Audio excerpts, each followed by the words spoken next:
mine assainissement, le président de la République a donné le premier coup de balai ce matin. Professeur Alpha Condé invite tous les Guinéens à faire comme lui pour rendre nos villes propres. Sécurité maritime, la Guinée renoue avec l'Académie régionale des sciences et techniques de la mer. Des perspectives prometteuses se dessinent à l'horizon. Plus de 40 jeunes sont formés en gestion portuaire. Et puis religion, c'est parti pour le pèlerinage catholique annuel de Bofa. Nous aurons les échos de ce rendez-vous religieux avec nos envoyés spéciaux sur place. Encore une fois, bienvenue à tous. Je vous le disais tantôt, professeur Alpha Condé a donné le premier coup de balai dans la commune de Kaloum au compte de la campagne d'assainissement. Après ce acte citoyen, le père de la nation appelle ainsi les Guinéens à retrousser les manches, balais en main pour rendre nos villes propres et vivre dans un environnement sain, a-t-il posté sur sa page Facebook. Voyons cette image du jour dans ce reportage de Sanassi Keita. L'action vise à débarrasser la ville de Conakry de ses ordures ménagères. Le président de la République, résolument déterminé à changer l'image de la capitale, s'est joint à ce monde pour lancer officiellement ses activités mensuelles d'assainissement de la ville de Conakry, ici au quartier Almamia, dans la commune de Kaloum.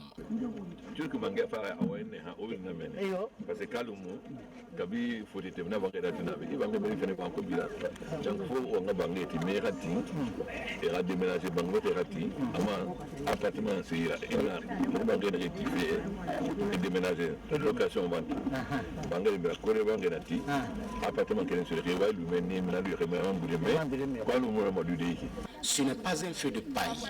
L'action est pérenne, avec à la clé surtout redorer le blason de la ville de Conakry, rassure le gouverneur. À chaque fois que nous passons quelque part, nous faisons une zone tampon. La zone tampon, nous laissons les gens qui sont là pour veiller à l'exécution de ces actions. Donc ce que nous avons initié aujourd'hui par rapport à l'assainissement, vous allez voir comment ça va se passer. Jusqu'au moment où je quitterai la tête du gouvernorat, tous les derniers samedis de chaque mois, la capitale va être nettoyée. Ce n'est pas une action tape à l'œil, ça va être pérennisé. Vous allez suivre sur le terrain. Le dernier samedi de chaque mois est choisi par le général Mathurin Bangoura pour poursuivre cette initiative du président de la République qui vise à rendre propre la capitale Conakry. Et pour cela, professeur Alpha Condé a promis de mettre à la disposition du gouvernorat tous les moyens nécessaires pour réussir ce pari. Cette action citoyenne du chef de l'État prouve à suffisance que l'assainissement de nos villes est une affaire de tous. D'ailleurs, son exemple a été suivi par la première dame de la République et le premier ministre dans la commune de Dixine. Tous accompagnent le gouverneur de la ville de Conakry dans sa politique d'assainissement. Moussa Bangoura nous fait le point. Balai devant ta porte et rends ton environnement propre que la première dame et le premier ministre, chef du gouvernement, ont procédé au lancement de l'opération coup de balai à Dixine. Nous allons appuyer le programme d'assainissement du gouverneur de la ville. Il faut que notre ville soit propre. On l'a toujours dit au niveau de la fondation que j'aime ma ville, je la rends propre. Donc je suis d'autant plus heureuse que le gouverneur de la ville ait pris l'initiative d'assainir Conakry. J'appelle toute la population pour que ce programme soit suivi et que notre ville, notre belle capitale soit enfin propre. L'assainissement, c'est quelque chose, ça doit être comme l'hygiène. C'est quelque chose qu'on doit faire tous les jours. Comme on se lave tous les jours, notre environnement doit être propre. C'est grâce à cette propreté que nous allons éviter beaucoup de problèmes, beaucoup de maladies pour nous-mêmes, pour nos enfants et pour tous nos proches. Au-delà de son titre de chef du gouvernement, premier ministre, chef du gouvernement, mais il est un citoyen de ce quartier. Donc aujourd'hui, le voir parmi ses frères, parmi ses cohabitants, parmi ses élèves, c'est un sentiment de satisfaction qui m'anime ce matin. Qui dit santé doit être propre. Donc le message, il est simple. Commencez à balayer devant votre porte, commencez à balayer devant chez vous. Le gouvernorat de Conakry entend poursuivre cette opération pour débarrasser la capitale des immondices avant les grandes pluies. Tous les jours, une cinquantaine de camions est déployé dans la ville pour procéder à l'assainissement. Conakry produit à moins de 1000 tonnes d'ordures par jour. Vous comprenez qu'avec 1000 tonnes d'ordures et les moyens dont on dispose, il y a une nette inadéquation entre nos moyens et ce qu'on a à transporter. Pour la réussite de l'opération, le pont 8 novembre sera bloqué de 8h à 10h. et les services de sécurité prendront toutes les dispositions pour le respect de cette décision. Nous sommes tous interpellés que chacun balaie devant sa porte. Au même moment, sous d'autres cieux, une autre Guinéenne multiplie aussi les contacts pour trouver une solution durable en matière d'assainissement. Aux États-Unis, la ministre de l'Environnement a rencontré plusieurs hommes d'affaires new-yorkais et sillonné des sociétés de traitement de déchets. Partout, elle a expliqué les besoins du pays dans le domaine de l'assainissement. Depuis New York, Fatmata Samora nous en dit plus.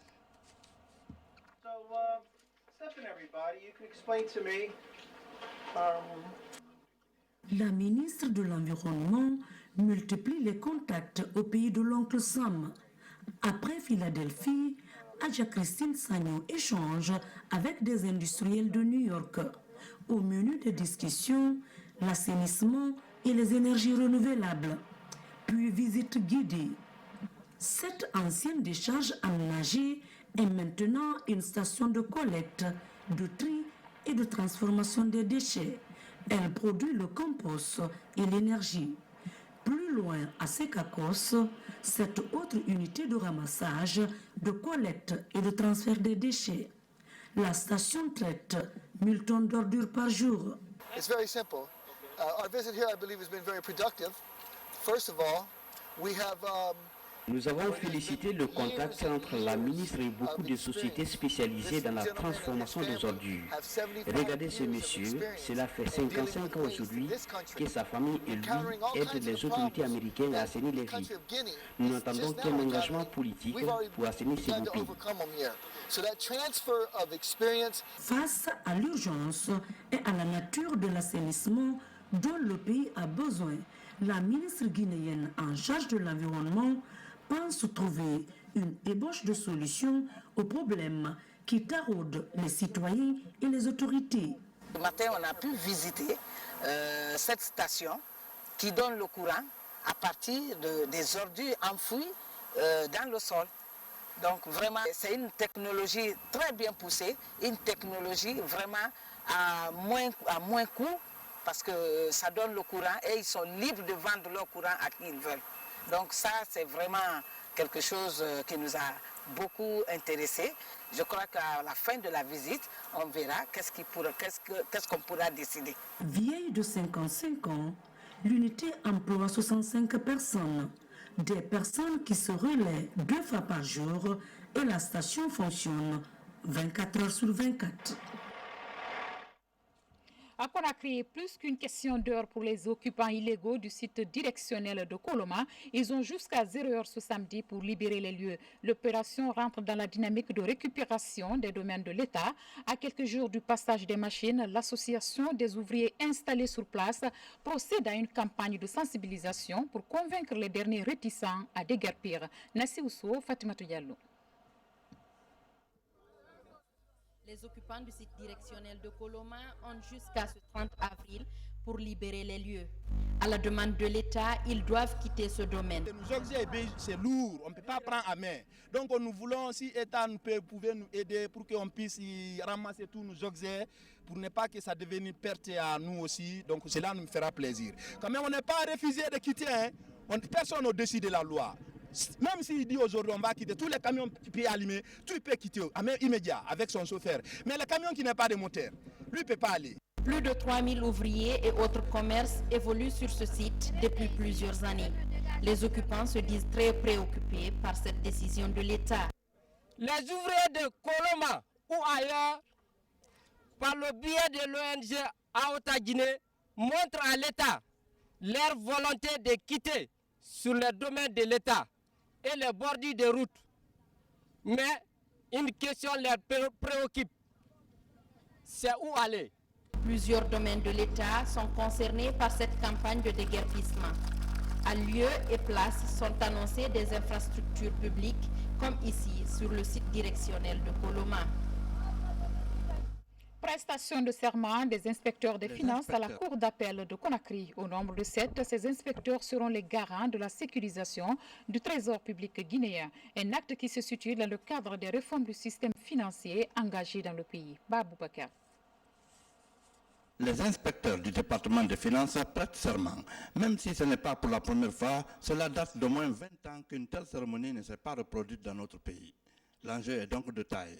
Les ressources financières se raréfient, les bandits à corps blanc se multiplient partout dans le système financier guinéen et les réformes de nos jours impliquent la numérisation des choses.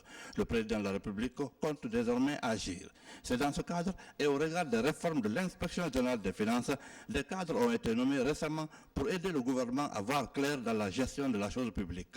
L'importance cardinale liée à vos fonctions m'amène à vous rappeler votre obligation de bien connaître et maîtriser la loi organique relative aux lois de finances, le décret portant règlement général de la gestion budgétaire et de la comptabilité publique et le décret 007 PRG-SGG qui organise votre service et votre statut.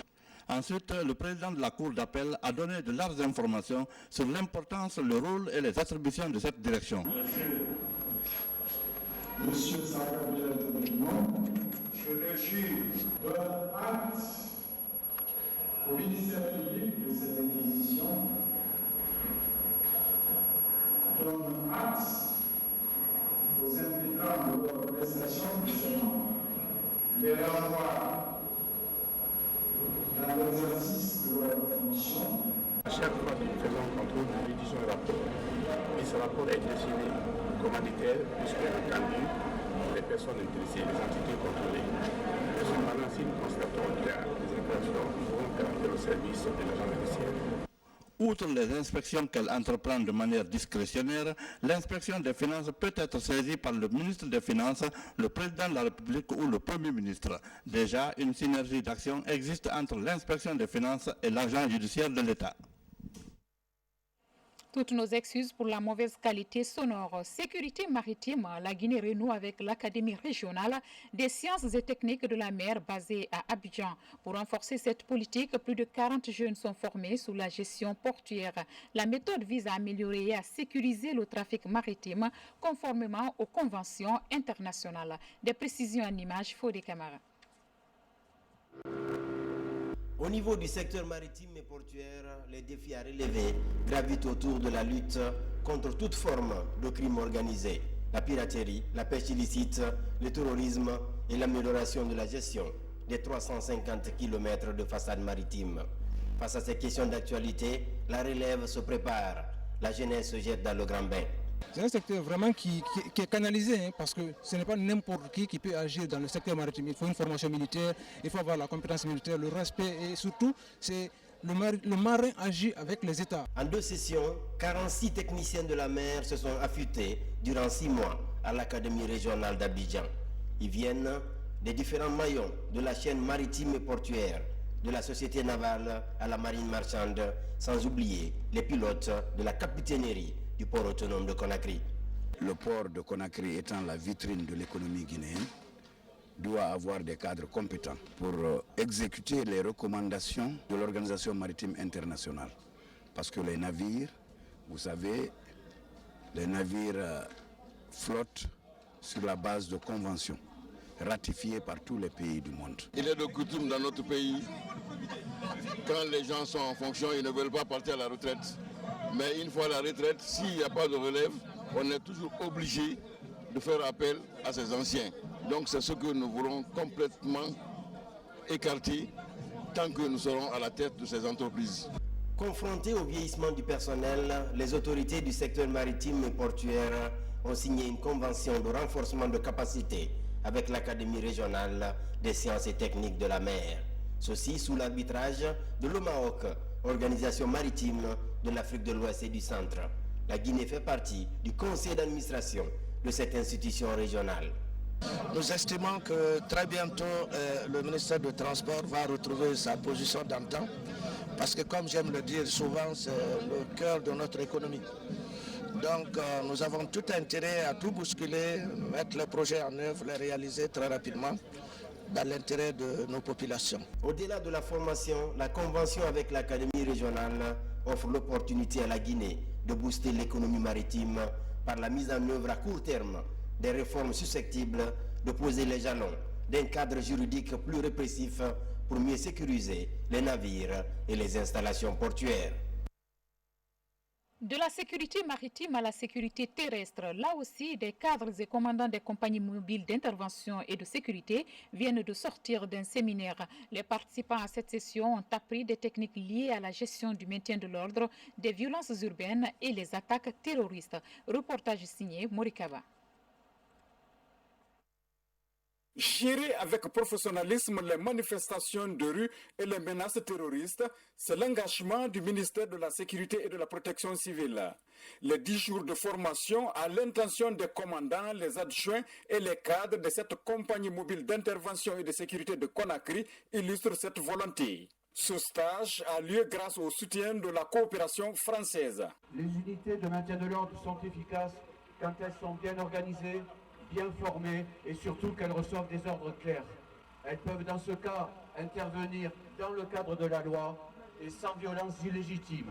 Ces 25 stagiaires de CMIS ont pris part à ce stage de formation.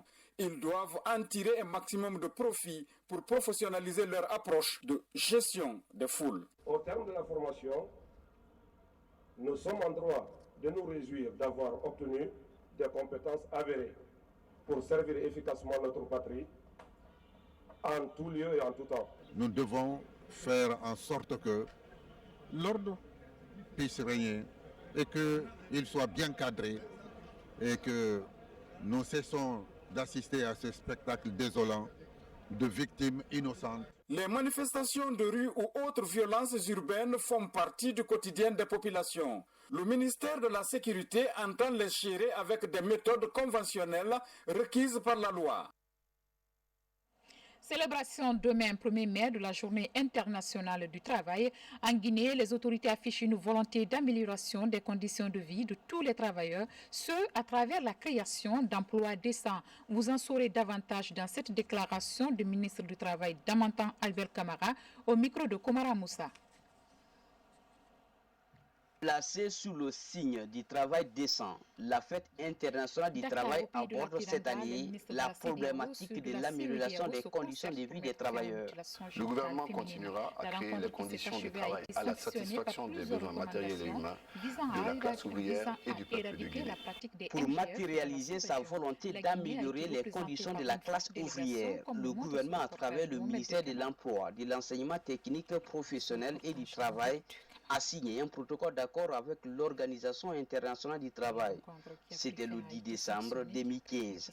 Cette convention répond au souci de mettre en œuvre le programme pays pour la promotion du travail décent en Guinée. Le programme pays pour la promotion du travail décent est un outil précieux pour l'atteinte des objectifs du millénaire pour le développement économique afin de figurer parmi les États émergents dans le monde à l'horizon 2020. Le document cadre PPTD Guinée sera mis en œuvre durant la période 2016-2019 et les préoccupations de nos mandants tripartites seront prises en compte dans la réalisation de ces objectifs. C'est vous dire encore une fois que la volonté politique du gouvernement du professeur Alpha Condé, président de la République, ne fait l'ombre d'aucun doute pour l'amélioration des conditions de travail des travailleurs, tout en réduisant significativement leur vulnérabilité. L'histoire du 1er mai remonte au mouvement ouvrier de Chicago en 1886, lorsque des raffineries étaient confrontées aux conditions de travail difficiles. Dakar, au pays de la Teranga, les ministres de la CEDEAO se concertent pour mettre fin aux mutilations génitales féminines. La rencontre qui s'est achevée a été sanctionnée par plusieurs recommandations visant à éradiquer la pratique des MGF dans la sous-région. La Guinée a été représentée par une forte délégation, comme nous montre ce reportage de Mohamed De Camara. Deux principales recommandations ont sanctionné cette consultation ministérielle sur les mutilations génitales féminines dans la capitale sénégalaise. Les 15 délégations des pays de la CEDEAO plus la Mauritanie se sont mis d'accord pour mener une lutte régionale commune contre la pratique, mais aussi veiller au respect de l'application de la résolution 6950 des Nations Unies interdisant la pratique des MGF dans la sous-région. Tout n'est pas de prendre la loi, il faut s'assurer que ces lois-là sont bien appliquées sur le terrain. Il faut s'assurer que le gouvernement est interpellé par rapport à ses engagements. Et l'institution qui est bien placée pour interpeller le gouvernement, c'est l'Assemblée nationale, donc nos honorables députés. Le comité interafricain a fait un grand travail avec ses différents groupes cibles J'ai essayé de faire un exercice personnel pour voir, au niveau de toutes les propositions qui ont été faites, qui peut faire quoi et à quelle institution on peut s'adresser. Outre ces recommandations, il a été demandé à chaque pays de faire de la lutte contre les MGF une lutte multisectorielle qui va impliquer tous les départements concernés. Les pays doivent travailler en intersectorialité. Il faut qu'il y ait une synergie entre les différents départements. Le ministère de la Justice, le ministère de la Santé, le ministère de l'Action sociale, le ministère de la Décentralisation, le ministère de l'Éducation. Tous ces ministères doivent se donner la main pour développer une stratégie commune nationale pour l'élimination des mutilations génitales féminines. Il faut traduire tout cela en actes, pas seulement des déclarations, mais il faut avoir des actes concrets et ensuite échanger les progrès qui ont été faits ici et là par les uns et les autres. Après 32 ans de lutte contre les mutilations génitales féminines, les pays membres de la CEDEAO, à travers cette consultation, retroussent davantage les manches pour éradiquer la pratique dans la sous-région. Modernisation de la poste guinéenne, la machine est en marche. Pour preuve, la deuxième boutique multiservice de la poste a été inaugurée ce matin à Kipé. Comme son nom l'indique, c'est une boutique avec plusieurs services. Certains même sont au-delà des classiques de la poste, des méthodes d'approche pour séduire la clientèle et se rapprocher d'elle. Kerno Ousmane Diallo. Le nouveau visage de la poste guinéenne, c'est ceci. Des guichets ouverts aux clients qui peuvent y déposer des courriers ou encore faire des dépôts d'argent comme dans une banque de proximité avec la possibilité d'acheter certains produits. Après une longue traversée de désert, la poste guinéenne est en pleine mutation. L'inauguration de la deuxième boutique multiservice de cette entité étatique à Plaza Diamond marque une étape importante dans la nouvelle stratégie entreprise pour son essor. Hormis les produits classiques qu'elle propose, la poste s'adapte à l'évolution technologique, une nécessité qui l'amène à étendre son réseau avec de nouvelles initiatives. Aujourd'hui, les besoins des consommateurs sont divers. Les besoins ont évolué, les besoins sont spécifiques. Le consommateur sait ce qu'il veut, il s'attend à un certain niveau de qualité. Il faut que les opérateurs puissent fournir les services à des niveaux de qualité, des niveaux très satisfaisants en termes de temps, en termes de qualité des produits et services. Ces deux pick-up, cet autre véhicule et ces motos sont tous destinés à booster la capacité opérationnelle de la poste guinéenne, un des chantiers du ministère de tutelle visant à donner un nouveau souffle à l'institution. En dehors du produit express, je vous ai parlé du transfert d'argent. Nous avons accusé du retard pour entrer dans ce marché-là, mais Dieu soit loué, la direction générale s'est battue. Nous avons acquis aujourd'hui notre propre plateforme de transfert d'argent qu'on appelle le City Transfer. Nous sommes les représentants exclusifs d'un nouveau produit Cubot. C'est un téléphone de marque anglaise. Nous avons la responsabilité de le distribuer en Guinée dans la sous-région. Je vous ai parlé de la dynamisation opérationnelle de notre branche logistique, le Transpostal, qui nous permet d'offrir aujourd'hui des moyens de déplacement à nos sœurs qui vont à Bamako pour leur petit commerce, qui vont à Dakar pour leur petit commerce. Voilà autant de petits produits que nous sommes en train de mettre sur le marché. D'autres sont en chantier, notamment le e-commerce. Après Kipé, l'inauguration d'autres boutiques multiservices est prévue. Certaines sont déjà en construction dans les villes de l'intérieur du pays.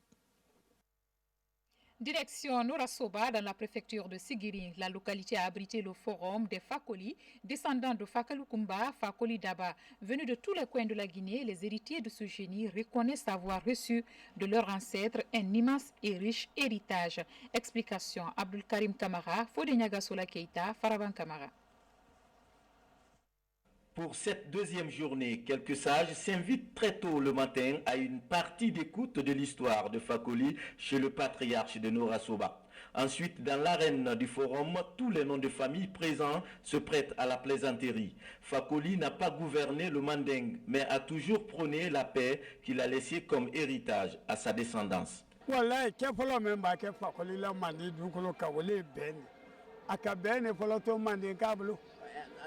La première valeur que Fakoli incarnait était l'entente entre les hommes. Il n'a jamais voulu que le tissu social se déchire. La lignée de Fakoli est aussi instituée héritière d'un autre symbole du Manding, celui de mettre l'ennemi hors d'état de nuire, à l'image des Simbons, afin de préserver l'intégrité territoriale. Il était toujours au front. Ce qu'on appelle en malinké Keles Sissi, c'était le frontal. Du temps de Soumaro Kanté jusqu'au temps de Sundiata, il a toujours gagné les guerres. Fakoli n'a jamais perdu une guerre. De son vivant, l'arrière-grand-père de Doumbouya était un fin connaisseur des plantes médicinales, toute chose qui lui vaut le nom de premier docteur de la société Manding. Fakoli Kourouma connaissait toutes les feuilles, tous les arbres, et il savait quel arbre pouvait soigner quelle maladie, quelle racine pouvait soigner quelle maladie. Et c'est cet héritage certainement que certains exploitent mal aujourd'hui, mais Fakoli, il a été sincère, c'est pourquoi on l'a appelé Fakoli Doumbouya, parce que c'était le confident de tous les malades. De forum en forum, cette grande famille balise progressivement les chemins devant pérenniser les actions de Fakoli. Ce soir, le soleil décline sur le 4e rendez-vous. L'Union entend se doter très prochainement d'un statut juridique. Vivement la 5e édition en 2019. Retour sur le littoral, les pèlerins catholiques ont entamé depuis jeudi le pèlerinage de Bofa. Durant 4 jours, plusieurs activités seront menées, qu'elles soient religieuses ou culturelles, afin de permettre aux fidèles de recevoir des enseignements bibliques. Marie-Angélique Bangora, Abraham Christophe Conté, depuis Bofa. Nous sommes dans la préfecture de Bofa, au cœur du pèlerinage annuel catholique. 4 jours de richesse spirituelle partagés par les fidèles. En plus des prières, des méditations, des conférences, le pèlerinage est aussi nourri par des prestations scéniques qui traduisent plusieurs messages. L'un d'eux est la miséricorde divine. L'initiative est de la section culturelle du pèlerinage de Bofa. C'est des prestations que nous programmons et qui sont pleines d'enseignements. Et tout ne peut pas être que prière. Il arrive des éléments qui peuvent nous échapper dans la prière, mais à travers les prestations culturelles, ça peut nous permettre de bien nous ressourcer davantage. Chacun, à sa manière, a fait preuve de miséricorde, a évoqué le thème sous diverses formes, que ce soit de forme gestuelle ou sous la forme orale. Les miséricordes, les sept œuvres de la miséricorde sont en quelque sorte mises en œuvre. Venus des diocèses de Kankan, de Zékoré et de l'archidiocèse de Conakry, les fidèles tirent profit ici des différentes représentations. Les enfants cette année ont pris du sérieux et nous les mamans, nous les accompagnons. Les messes qui ont été célébrées cette année vraiment ont touché les cœurs. Le changement en nous. La prière qu'on vient faire ici, c'est pour demander pardon à Dieu de nous aider, d'aider nos enfants, nos différentes familles, surtout notre pays. Cette année encore, les fidèles chrétiens sont appelés à être porteurs de messages de la parole de Dieu, de cultiver la paix, l'amour et le pardon du prochain.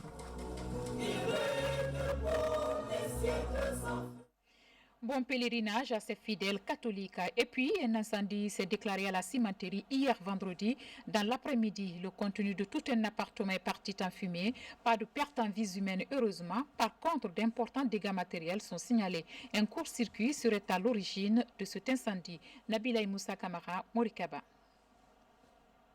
Des matelas, des armoires et autres objets servant de meubles de cet appartement sont partis en fumée. Après quelques jours de délestage, le retour inattendu du courant électrique serait à l'origine de cet important dégât matériel dans la famille de Laye Lansana Kamara. 2 semaines qu'il n'y avait pas de courant ici et subitement, ils ont envoyé le courant avec force. Je m'en remets à la volonté de Dieu, à la volonté divine qui décide de tout dans le destin d'un homme. Quand j'ai fini de prier, je suis parti à côté pour brancher mon appareil. J'étais là-bas, à peine on m'a appelé qu'il y a du feu dans ma chambre. Je suis venu en courant, j'ai trouvé les jeunes du quartier, les vieux, les femmes, tout le monde était mobilisé. Malgré l'assistance des voisins, le feu n'a pu être maîtrisé. Accusés d'être venus en retard, les sapeurs-pompiers de Matoto se défendent. Nous avons reçu l'information dans les environs de De 18h45 à 18h51 déjà, l'équipe s'était embarquée pour se rendre sur les lieux. Mais il faut voir, à 18h, c'est un seul mouvement monté, c'est le seul mouvement. On était dans ce mouvement d'embouteillage. On est rentré là-bas de 18h, on est rentré là-bas à 19h45. De 18h45, on est rentré là-bas à 19h45. Parce qu'une heure du temps de retard, est-ce que le feu peut attendre pendant même une minute?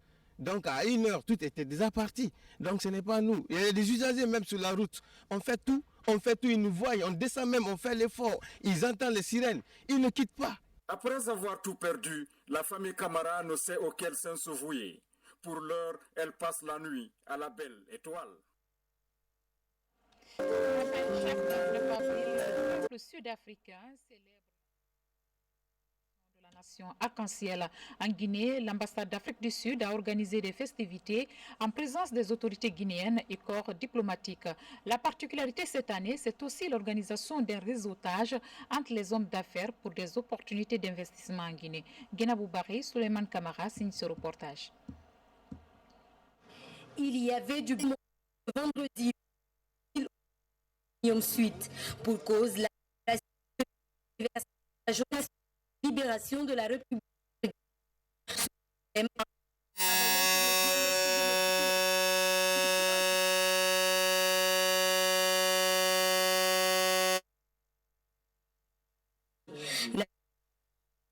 L'investissement des relations devrait être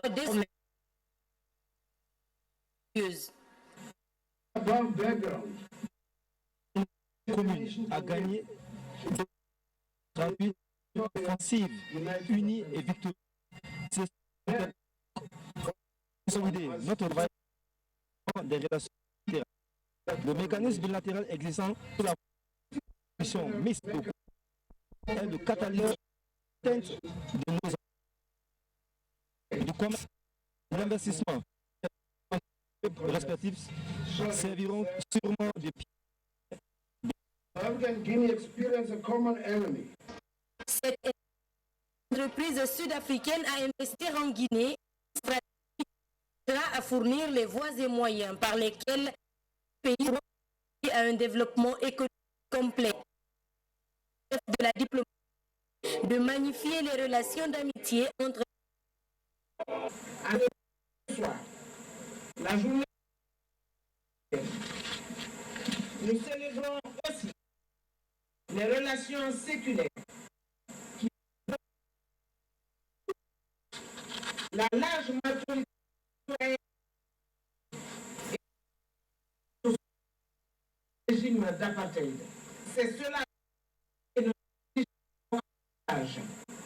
les valeurs de liberté, de dignité et de pour lier l'utile à l'agréable, une représentation du pays de Mandela a été offerte aux administrations culturelles à plus d'un titre en ce jour de célébration nationale de libération de la République d'Afrique du Sud. Toutes nos excuses pour la qualité de cet élément. Mesdames et messieurs, c'est la fin de ce journal et c'est toujours un plaisir pour moi de vous servir. Par anticipation, bonne fête de travail à tous les travailleurs de Guinée et d'ailleurs, passez un excellent week-end et à demain.